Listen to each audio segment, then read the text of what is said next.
मुलगा तसा नाही काही होतो आणि कामावरती गेलेल्या मुलग्याला निघून गेले बघा. मॅडम कन्नड बोला की. कन्नड येत नाही आम्हाला, मराठी बोलतो. मराठीत त्यांनी कन्नड ट्रान्सलेट करतात. कायच नाही, माझं मुलगा कशात जात नाही, उगाच त्याला कारण नसतानाच घेऊन गेले. ते लहान लहान पोरांना पकडलेले म्हणून तो मधी गेलाय म्हणे, नाही तर तसं जातच नाही तो, कधी घरातनं बाहेर पडत नाही. आणि दुसऱ्या मुलग्याला पकडले त्यांनी. लोकल पोरांना हे करत नाही, त्यांनी चांगल्या पोरांना पकडले तर मग कसं यांचं ते गुंडगिरी पोरांना सोडतात आणि चांगल्या चांगल्या पोरांना पकडतात. कशाला मारले ते? कायच कारण नाही. ते रामनवमी दिवशी ते झेंडा ते हे करत होती, ते दुसऱ्या पोरग्याचं लपडं म्हणे, आणि ते जो लहान पोरांना पकडत होता म्हणून गेला म्हणे, तर ह्याला पकडले त्यांनी. कारणच नसताना उगाचच.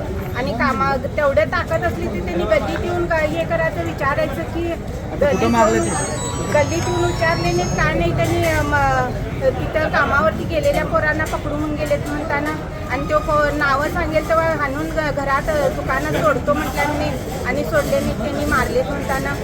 चांगल्या पोराला असं मारले. काय करतो तुमचं पोरं? कुठलं काम करतं? ते ह्याचं काम करतोय तो, आईचं दुकानात जातोय.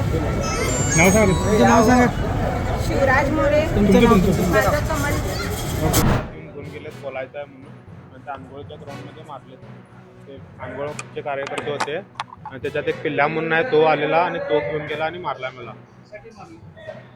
ते परवाशी रामनवमीमध्ये काय ते भांडणं झालेली आणि मी मुसलमानचा पोरगा म्हणून मला मारायला पाठवलेले आणि मी तिथनं पळून वाचून आलो. मग आता ते त्यांनी व्हिडिओमध्ये बघून मला मारले. 10-12 जण होते. ओळखत नाही, करा चेहरा बघितलं तो ओळखतो. अनगोळमध्ये कोणाळा गल्ली, शिवाजी रोड, स्पेअरपार्टचं दुकान आहे, तिथं घेऊन जाऊन मारलेत. आणि माझा मोबाईल आणि चेन काढून घेतलं. दिलं नाही. हा, ते पिल्ल्या म्हणून आहे, ते त्यानं मारलाय. शिवराज तानाजी मोरे.